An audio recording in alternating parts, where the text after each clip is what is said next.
Bonsoir à tout le monde. Donc, bienvenue pour notre prochaine conférence de cycle de conférences CARE. Je suis Jeannette Friedrich, membre de laboratoire RIFT, et j'ai le plaisir de vous présenter notre conférencier de ce soir, Nathalie Sakaï-Reiners, qui est chercheur de Fonds de la recherche scientifique belge et professeur à l'Université libre de Bruxelles. Le titre de la conférence, vous l'avez lu, « Quelle est l'attention propre à la disposition au CARE ? Une enquête contextuelle et conceptuelle ».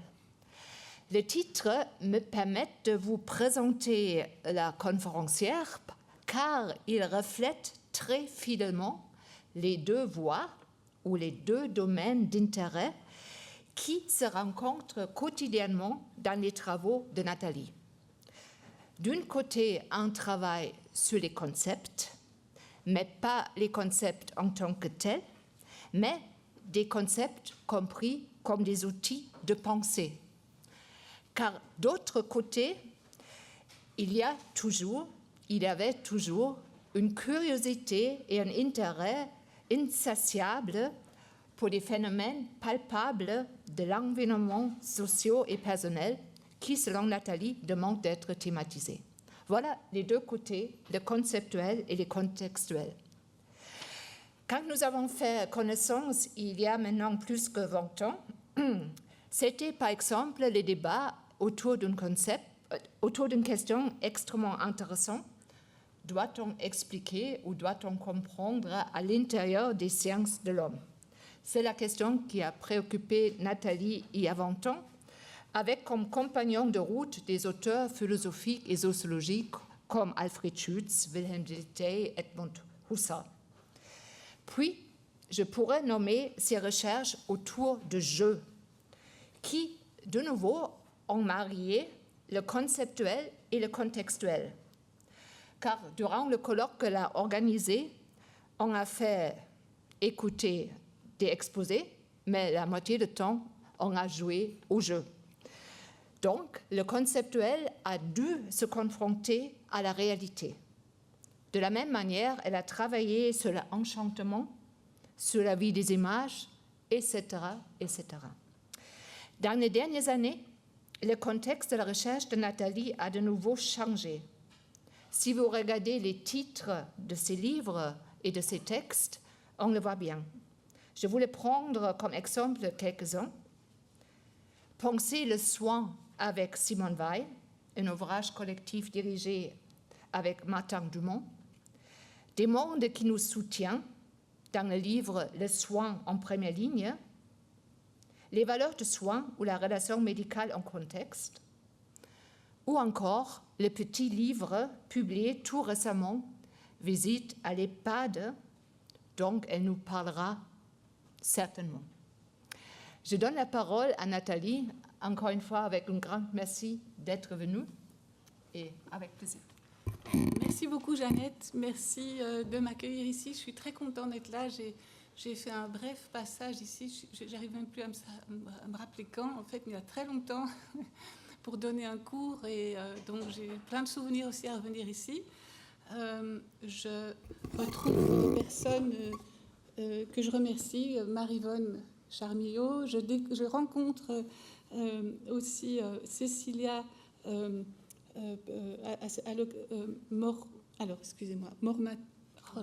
Mornata à l'occasion de ce séminaire, et je suis très heureuse bien sûr de retrouver Jeannette aussi. Donc merci beaucoup pour cette invitation. Et alors, je vais effectivement vous parler de cette recherche qui a été publiée là, et vous parler de sa genèse aussi. Parce que quand j'ai commencé à réfléchir à ce thème, j'étais pas du tout, je n'y suis pas du tout entrée ni comme philosophe, ni comme sociologue, mais comme proche de ma grand-mère, en fait, qui a été admise, ou plutôt placée, on disait comme ça, au début du siècle, en étant déjà fort désorientée dans une maison de retraite en Belgique. Et nous nous sommes retrouvés, mon frère et moi, extrêmement démunis et en première ligne pour accompagner nos grands-mères. Alors on était particulièrement affectés par notre impuissance à pouvoir l'accompagner comme on aurait voulu. Et lui était réalisateur, donc il a cinéaste, si vous voulez, il a commencé à filmer, il a fait un très beau portrait d'elle qui s'appelle Mariette et qu'on peut regarder librement sur le site de la radio-télévision belge dans le contexte des archives. Donc si ça intéresse quelqu'un, je vous donnerai l'adresse de ce film. Et j'ai, pour ma part, je me suis rappelé que j'avais quand même une formation de sociologue et je me suis dit, bon, on devait faire quelque chose de cette expérience. Alors, j'ai commencé de façon très éloignée à travailler sur des concepts, sur la notion de respect, où Marie-Vonne d'ailleurs a été associée à ce travail. Qu'est-ce que c'est que le respect dans le cadre de relations asymétriques? Et puis j'ai rencontré les travaux sur le Caire, les travaux de Patricia Paporman, de Pascal Molinier en particulier. Et j'ai pris connaissance d'un certain nombre d'ethnographies et tout ça m'a pris en fait m'a pris à peu près 20 ans pour petit à petit me distancer de ma situation de proche et commencer à ouvrir mon regard vers le contexte dans lequel toute cette expérience se déroulait et les personnes qui en fait prenaient soin, qu'est-ce qui se passait de ce côté-là, etc. Donc c'est un travail particulier, je pense, enfin, en ce qui me concerne, qui consiste à passer d'une expérience vécue finalement à une problématique de recherche. Alors, je raconte cette expérience. Donc dans ce livre, je commence par le placement de ma grand-mère et par toutes ces questions. Je situe vraiment l'origine de ces questionnements au niveau de cette expérience. Et je m'appuie aussi sur les images filmées par mon frère, Christophe Reiners, donc, et qui ont été très précieuses pour revenir sur certaines situations et pour réfléchir à ce qui aurait été possible ou non dans le cas de ma grand-mère. Alors, en vérité, pour continuer la réflexion dans ce livre, j'ai choisi de m'arrêter à une dimension bien précise qui m'avait vraiment interpellée dans l'expérience d'accompagnement de Mariette, qui était le nom de ma grand-mère. C'était le fait que nous, quand on allait la voir, on rencontrait une petite dame, certes, qui n'était plus très logique dans sa façon de s'exprimer, mais qui était bien présente et qui nous disait à quel point on était beau. Alors ça, c'était son expression. On était beaux, et qui nous souriait, on recevait énormément d'amour en fait quand on allait la voir, même si elle ne nous reconnaissait plus. Ça, c'est très important de le dire. On avait ce contact-là, et même si on y allait avec des pieds de plomb, en fait, quand on sortait, on avait le cœur léger, en fait. Et puis d'autres personnes nous décrivaient notre grand-mère comme étant quelqu'un de vraiment très, très dur, en fait, rétive aux soins. Des membres de notre famille nous la décrivaient comme un légume, à peu près. Enfin, ce contraste m'a vraiment interpellée. Je me suis demandé ce qui faisait que quand on s'adressait à quelqu'un de désorienté, on pouvait se retrouver dans des relations aussi différentes. Alors, était-ce lié à la familiarité qui était la nôtre ou pas avec elle, à l'histoire au fait qu'on avait partagé une histoire avec elle. Et en fait, j'ai pensé que c'était possible, mais peut-être pas une réponse satisfaisante, en fait, puisque d'autres proches ne vivaient pas du tout la même expérience avec elle. Et je me suis demandé ce qui, dans l'adresse qu'on lui présentait, en fait, faisait une différence ou pas. Et pour écarter cette question de savoir si des proches, si c'était vraiment la familiarité qui était un critère, j'ai proposé de simplement se référer à des fictions pour montrer que, en fait, dans certaines situations, les proches sont incapables d'entrer en contact avec une personne vulnérable, comme par exemple dans le film de Bergman, pour ceux qui ont vu Cris et chuchotements, c'est la personne qui est engagée professionnellement qui arrive, elle, à prendre soin de la personne souffrante et mourante d'ailleurs, tandis que ces deux sœurs sont absolument incapables de s'approcher. Et par contre, pour ceux qui ont vu le film Hippocrate, qui est quand même assez connu, là vous voyez qu'il y a deux soignants qui ont des relations très différentes avec, notamment là, il y a une patiente assez âgée. Voilà, donc en fait, il me semble qu'il y a un registre assez diversifié de possibilités de relations, et c'est cette question-là que je voulais traiter.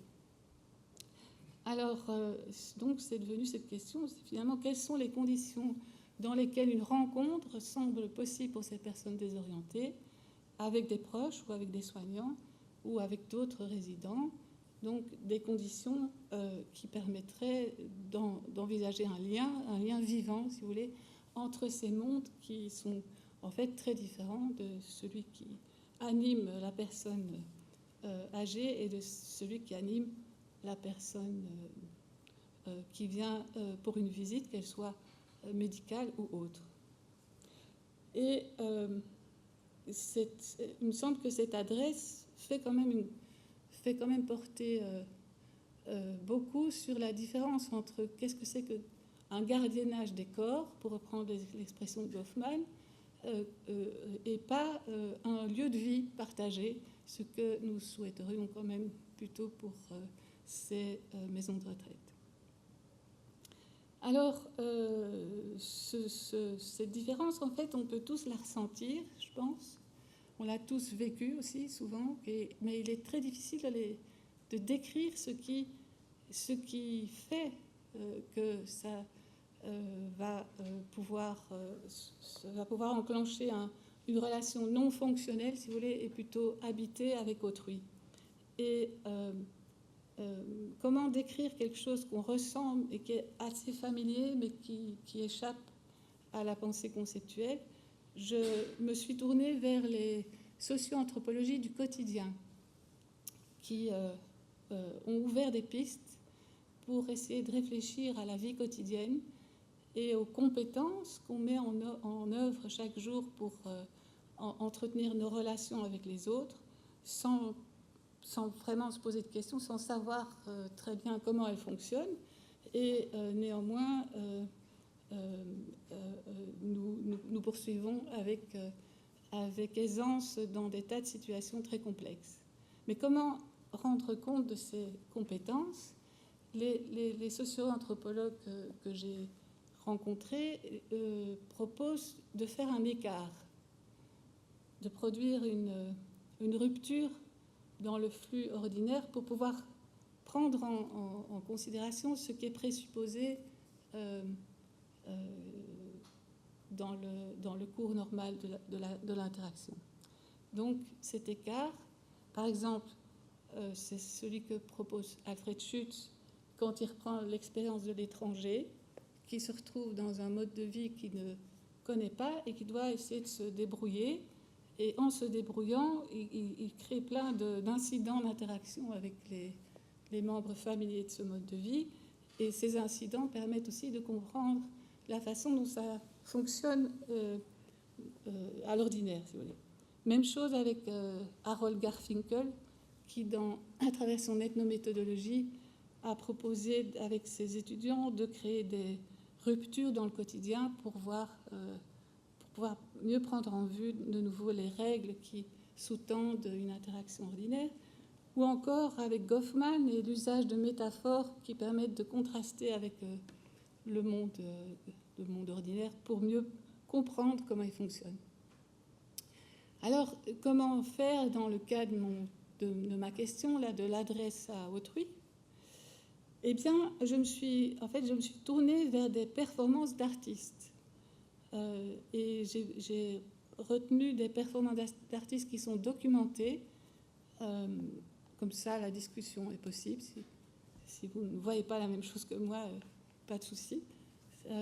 et je me suis arrêtée sur des performances d'artistes qui ont eu lieu dans des milieux gériatriques, donc c'était plus facile pour réfléchir. Alors j'ai appelé ça des expériences extraordinaires, et je me suis en particulier intéressée à l'expérience de la violoncelliste Claire Hopper. Je ne sais pas si quelqu'un connaît son magnifique travail. Donc c'est une violoncelliste française qui a d'abord travaillé auprès des autistes, puis qui maintenant travaille beaucoup en soins palliatifs et en maison de retraite, mais qui par ailleurs est une très grande violoncelliste qui enseigne à une école de musique belge qui s'appelle Musica Mundi, qui forme des futurs, je ne sais pas comment on appelle ça, des talents internationaux, quoi. Alors, elle a écrit un livre qui s'appelle Le pansement Schubert. D'ailleurs, si vous ne la connaissez pas, je vais lire, si vous êtes d'accord, je vous lis trois mots du début de son livre. Elle rentre dans un secteur gériatrique, et elle passe par hasard devant deux soignantes qui tentent désespérément de refaire le pansement d'une dame qui se débat violemment. Alors elle écrit, hein, « Il se passe 3 secondes à peine. Et elle s'assied, elle se met à jouer du violoncelle. Il se passe 3 secondes à peine, 2 mesures peut-être, et son bras se détend. Il s'abandonne d'un coup. Les cris cessent, le calme revient dans la pièce. Je peux observer alors son visage, regard étonné, et à ses lèvres une ébauche de sourire. Je vois les infirmières sourire à leur tour, l'une d'elles rit et me dit « Il faudra revenir pour le pansement Schubert ». Donc ça, c'est juste une petite vignette pour vous dire la puissance de son jeu, en fait. Et ça fait quand même maintenant, je crois, une quinzaine d'années qu'elle documente tout ça. Et c'est très impressionnant quand elle parle de son travail, la façon dont elle ajuste en permanence son jeu au ressenti du patient pour lequel elle joue, à la fois dans le choix de ses morceaux, mais aussi dans le rythme, dans la tonalité. Enfin, elle s'ajuste en permanence à ce qu'elle entend du souffle, etc., de la personne. Et quand elle raconte des histoires, je vous invite à regarder, c'est très riche. Et l'autre artiste dont j'ai pu prendre connaissance du travail, c'est le danseur et chorégraphe Thierry Thieu-Niang. Et là, vous avez peut-être vu le film où il intervient, qui s'appelle Une jeune fille de 90 ans, qui a été réalisé par Valéria Bruni-Tedeschi et Yann Corrigan en 2016. Vous n'avez pas vu non plus. C'est un documentaire qui suit ce danseur qui va dans un service gériatrique pendant 5 jours, donner une sorte de stage, si vous voulez. Et donc les résidents, surtout des résidentes, sont en cercle. Et il y a une musique, souvent des chansons d'amour, d'ailleurs, des vieilles chansons d'amour. Et lui, bon, il est très, très beau, il est magnifique, il se déplace, c'est superbe à voir. Donc, il se déplace dans ce cercle en lien avec la musique, et puis il fait des duos avec certaines dames, voilà, ou parfois il va tout près, et voilà. Et donc, pendant sa présence, au début du film. Alors c'est un film, hein, il y a beaucoup de choses à dire sur ce film, mais moi il m'a intéressé, je vais vous dire pourquoi.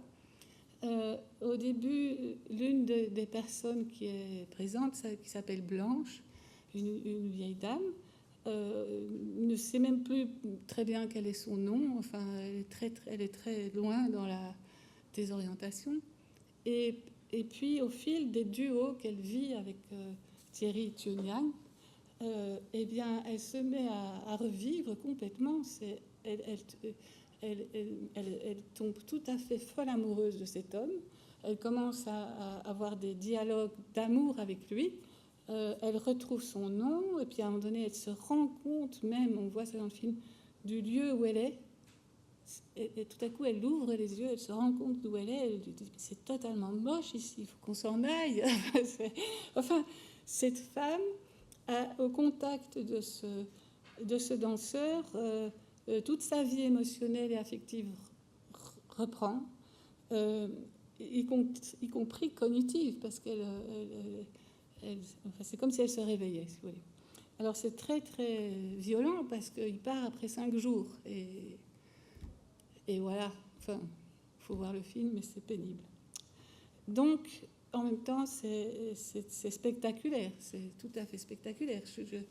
Voilà, donc qu'est-ce qui se passe, que font ces artistes pour qu'il se passe des choses aussi incroyables quand ils vont dans ces lieux-là, ou avec des personnes dont on ne pourrait pas soupçonner qu'elles reviennent à la présence de cette façon.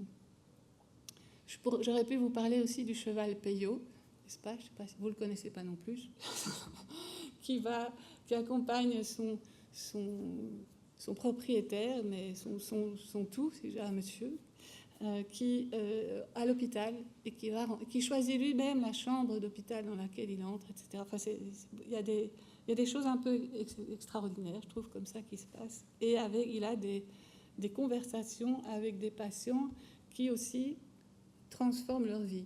Voilà. Donc, il y aurait beaucoup de choses à dire là-dessus, mais je me suis intéressée à ce qui pouvait faire la différence, si vous voulez, dans la qualité et l'intensité de l'attention que ces artistes accordaient à leur vis-à-vis. C'est là, à mes yeux, que se situe la possibilité d'un ajustement permanent, si vous voulez, de leurs propositions d'interaction avec les réactions et les indices les plus infimes qui surgissaient au cours de leur performance. Parce que pour pouvoir faire un duo avec Blanche, il fallait quand même, à chaque instant, être parfaitement conscient de ce qui était possible ou pas. Voilà. Et donc, j'ai voulu en savoir plus sur qu'est-ce que c'était finalement cette attention. Est-ce qu'il y avait plusieurs formes d'attention et comment qualifier celle de ces artistes? Alors, vous savez comme moi qu'il y a une littérature absolument énorme sur l'attention, et je me suis quand même arrêtée à 2 auteurs que j'ai mobilisés. Le livre d'Yves Citon qui s'appelle « Pour une écologie de l'attention », et puis celui de Jean-Marie Schaeffer, qui est un philosophe de l'esthétique français, qui a publié L'expérience esthétique en 2015. Alors,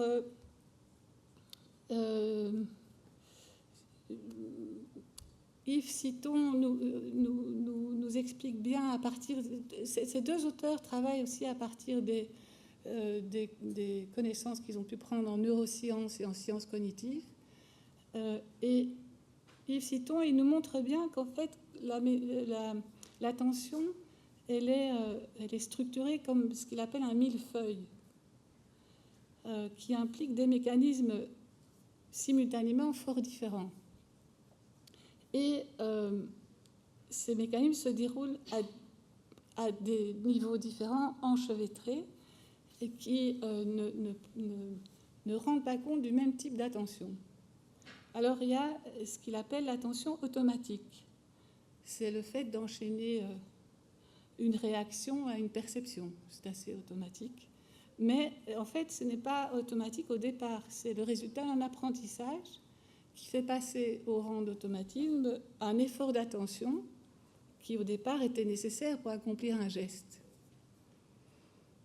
Et donc, cet effort d'attention, il relève d'un autre type d'attention qui est l'attention volontaire. Et pour décrire cette attention volontaire, c'est le fait qu'on va se focaliser sur un objet et en découvrir les éléments pertinents pour construire une réaction, si vous voulez. Et enfin, il distingue un 3e niveau, qui est un niveau d'attention réflexive, qui permet de revenir sur ce à quoi nous avons accordé de l'attention et donc de la valeur. Et il nous dit que dans ce niveau réflexif, à ce niveau réflexif, les expériences esthétiques ont un statut particulier parce qu'elles consistent comme un laboratoire de l'attention. Je vous dis tout ça, mais on verra comment ça s'articule après. C'est ce que j'ai retenu pour l'instant chez Yves Citon. Et puis chez Jean-Marie Schaeffer, là, il y a un chapitre sur l'attention esthétique dans ce livre qui m'a été très utile, car il distingue l'attention esthétique de ce qu'il appelle l'attention standard. Alors, il distingue ces deux formes d'attention en s'appuyant sur ce qu'il appelle leur style cognitif. Vous me dites si je vais trop vite, hein, mais ce style cognitif, c'est la façon dont on va appréhender les stimuli présents dans une situation et en faire l'objet de notre attention. C'est donc une sorte de stratégie, si vous voulez, qui sera adoptée pour sélectionner ce qui va être pertinent ou non dans une situation. Alors, le style standard, de l'attention standard, il l'appelle un style convergent. Et qu'est-ce que c'est qu'un style convergent ? C'est une stratégie, si vous voulez, qui vise à minimiser le coût attentionnel pour obtenir l'information pertinente. Le but, c'est d'aller vite, d'être efficace, de rechercher rapidement une cohérence globale entre ce qui est perçu et pour cela de procéder à une sorte d'hiérarchisation des traitements cognitifs. Ça, c'est le style convergent, donc de l'attention standard.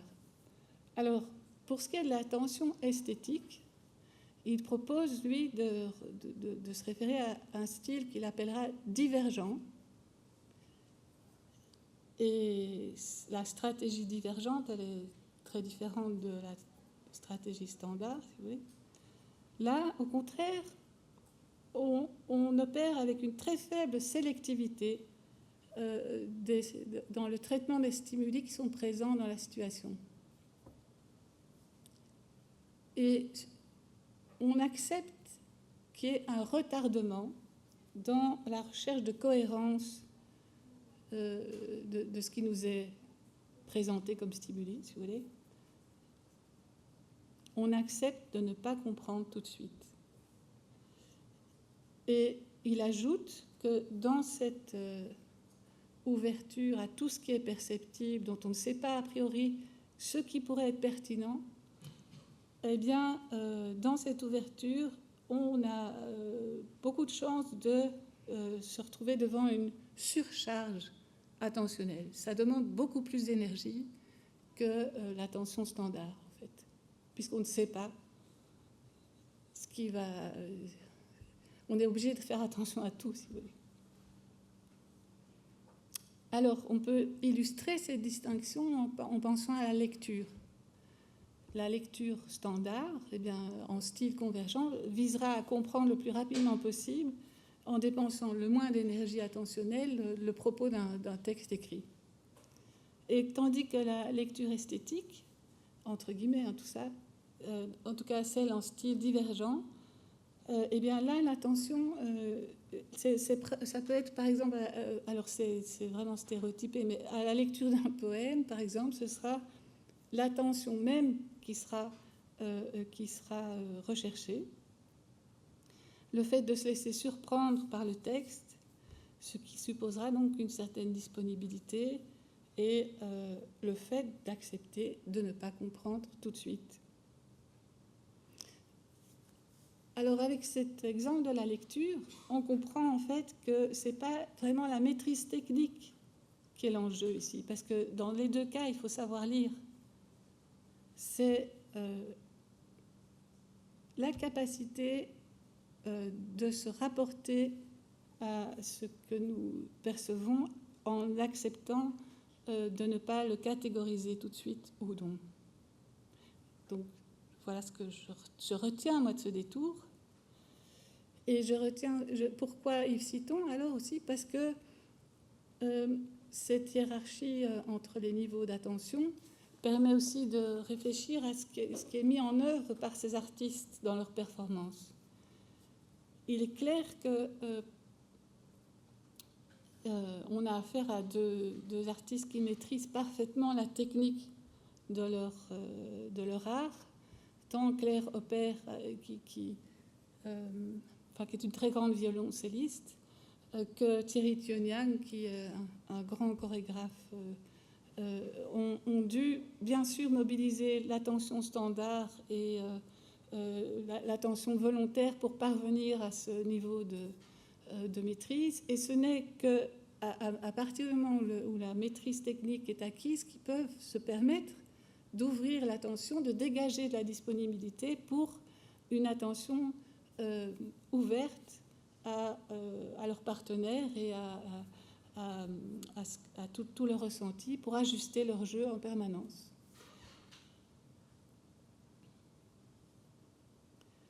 Alors,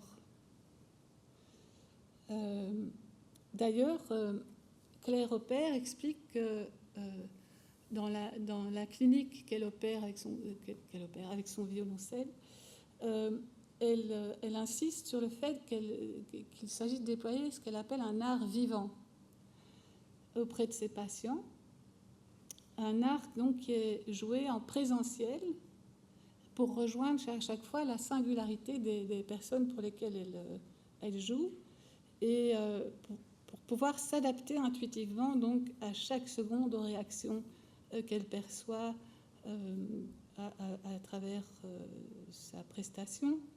Et bien sûr, on pourrait diffuser ce serait une bonne idée de diffuser de la musique auprès des patients, mais si elle est préenregistrée, on comprend tout de suite qu'on n'est plus dans la même expérience, puisque l'ajustement ne se fera pas en fonction du vécu du patient, mais sera déjà préétabli. Alors, ce que je retiens de ces détours, c'est bien sûr, au plus on incorpore et au plus on rend automatique certaines formes d'attention, celle qui préside à la maîtrise technique, au plus on peut se permettre donc d'ouvrir l'attention à d'autres aspects des situations. Et l'autre point important, c'est que l'attention divergente doit rester ouverte à la singularité de toute situation et on ne peut pas du tout en faire l'objet d'une automatisation. C'est une contre... Voilà.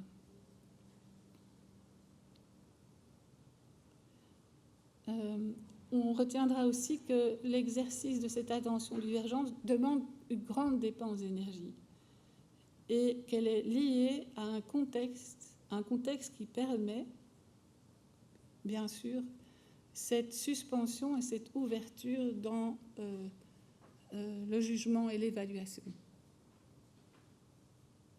Et donc, après avoir fait ce détour par ces travaux-là, l'hypothèse que j'ai voulu soutenir, c'est que c'est à ce niveau, donc au niveau de l'attention divergente, que se joue, à mon avis, toute la différence, donc c'est l'hypothèse que je vous soumets, entre une interaction fonctionnelle et une interaction vivante. Alors, dans la suite de mon cheminement, là, je me suis demandé, alors, est-ce qu'on peut enseigner à adopter un style d'attention divergent? Comment est-ce qu'on l'acquiert? Est-ce qu'on peut l'acquérir? Est-ce qu'on peut le transmettre? Est-ce qu'on peut en faire l'apprentissage? Et là, je suis de nouveau partie vers d'autres domaines d'activité. Je ne suis pas restée dans la question du soin médical ou gériatrique, etc. Je suis partie voir tout à fait ailleurs, du côté des bergers transhumants et des charpentiers. Parce que là aussi, j'ai rencontré des travaux qui parlent de l'acquisition du coup d'œil du berger, du coup d'œil du maraîcher, de la culture des sens ou la culture sensible qui était nécessaire pour exercer ces formes de travail. Et là, je me réfère, je peux encore raconter ça peut-être, pas. Je me réfère aux travaux je pense que c'était une thèse en pédagogie d'ailleurs, je pense, de Dominique Bachelard qui s'appelle « Berger transhumant en formation pour une tradition d'avenir », qui est préfacée par une anthropologue qui s'appelle Michèle Salmona. Et me réfère aussi aux travaux d'Alain Bouillet, qui a publié un article intéressant qui s'appelle, 2 articles, « Culture des sens, savoir et transmission du savoir », et puis « Le sens de l'observation ». Donc le métier de berger, le métier d'éleveur, enfin la question de cette thèse-là, de Dominique Bachelard, c'était celle-ci, voilà. Avant, c'était transmis dans les familles, cette question de savoir comment emmener les bêtes à l'alpage, ou faire la transhumance, mais bon, avec l'exode rural, etc., finalement, on n'a plus de jeunes générations pour prendre le relais, il va falloir reformer des gens. Mais comment reformer des gens? Alors, il y a des écoles qui sont installées, mais ils se rendent compte qu'il y a des obstacles à la transmission. On peut bien sûr de nouveau apprendre un tas de savoir-faire vétérinaire, etc. Enfin, ça. Mais le problème, c'est pas celui-là. Le problème, c'est comment gérer le troupeau. Enfin, comment concrètement accompagner un troupeau en montagne. Là, apparemment, c'est très compliqué à enseigner dans une école. Et cette thèse porte sur cette question. Et là, je me permets peut-être de nouveau de revenir un peu à ce que racontent ces personnes. Donc, ce qu'ils nous disent, c'est qu'en fait, le métier de berger requiert la maîtrise de savoirs sensibles qui composent une culture qui était transmise implicitement. Elle était transmise implicitement en accompagnant ceux qui savaient et dans le groupe familial.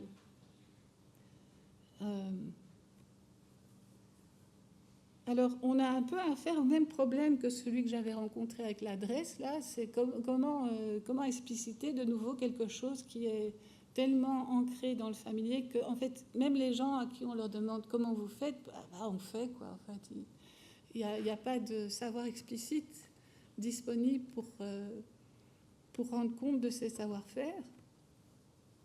Et voilà ce que nous disent tout de même ces chercheurs.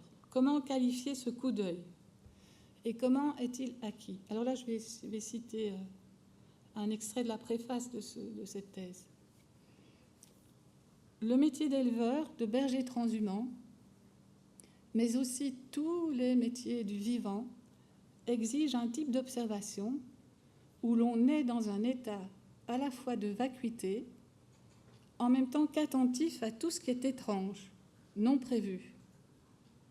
Cette situation de travail nécessite une posture mentale paradoxale où l'on semble ne rien faire et où on est tendu de tous ses sens vers l'inattendu. Il est impossible de faire un code, un cadre d'observation dans le cas du travail avec le vivant. On peut apprendre à être dans cette posture, mais on ne peut pas l'enseigner. Certains essais de grille d'observation ont été faits, mais c'est l'imperceptible qui est important, le non codé. Aussi, si l'on peut donner des repères, on ne peut pas former à l'inattendu. Plus on fabrique des codes, des cadres d'observation, moins l'observateur est dans un état de vacuité qui lui permet de saisir l'étrange. Donc, en rencontrant ces travaux, j'ai pensé que c'était fort proche de ce style d'attention divergent esthétique, donc qui permet en fait de mettre des mots, si je puis dire, sur cette culture sensible qui est apprise sur le tas et qui réclame finalement des compétences assez complexes transmises dans la vie quotidienne, l'air de rien, et qui échappe du coup à tous les systèmes d'évaluation, mais aussi à tous les canaux de valorisation et de monétarisation du travail.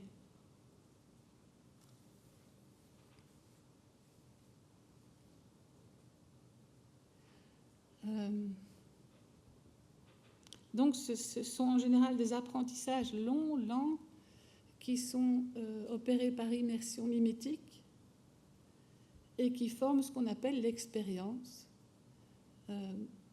qui permettent après d'effectuer ce que des observateurs extérieurs pourraient qualifier d'improvisation, en fait, mais qui ne pourront être justes, c'est-à-dire s'ajuster effectivement à la singularité à chaque fois rencontrée, que si elles sont portées par tout ce qui a été vécu avant, par l'expérience qui a été accumulée, qui permet donc d'ajuster son attention à ce qui est présent au moment où on agit. Alors, évidemment, après, je me suis demandé ce qu'il en était des métiers du soin, et je suis revenue dans le domaine du soin et du care. Et voilà, je ne sais pas jusqu'à quand je parle, mais je peux continuer si vous voulez pour dire un peu ça. Mais dans le domaine du soin, bien sûr, tout ce qui est attention standard ne posera pas trop de problèmes. Et la formation,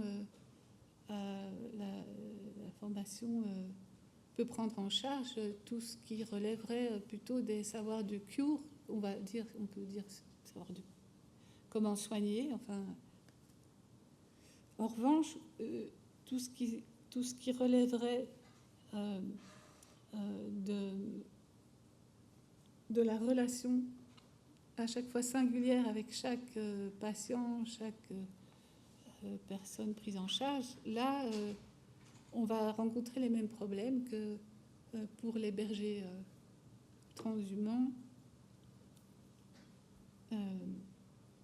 alors que précisément c'est bien là probablement que va se situer toute la différence entre un soin vivant et un soin plus fonctionnel. Alors, du côté des éthiques du care, pour avancer dans une appréhension de ces dimensions plus expérientielles, les travaux que j'ai pu rencontrer proposent de nouveau, c'est-à-dire de passer plutôt par l'expérience esthétique, c'est-à-dire que les étudiants en médecine aient accès à des cours qui s'appuient sur le cinéma pour entrer dans des situations à chaque fois singulières, sur la littérature.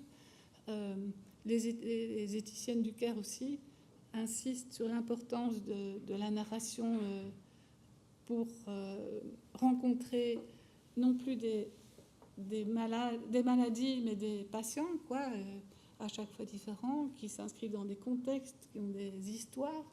Voilà, donc il y a cette piste-là qui est avancée. Et l'autre piste que j'ai rencontrée, c'est celle qui propose plutôt de travailler à partir d'un compagnonnage, c'est-à-dire justement, comme c'était le cas dans le passé, en accompagnant quelqu'un qui a déjà l'expérience pour entrer dans un métier et pour pouvoir retrouver des situations d'immersion plus mimétiques. Voilà où j'en suis. Après, bon, j'ai fait d'autres choses, mais peut-être qu'elles peuvent venir dans la discussion sur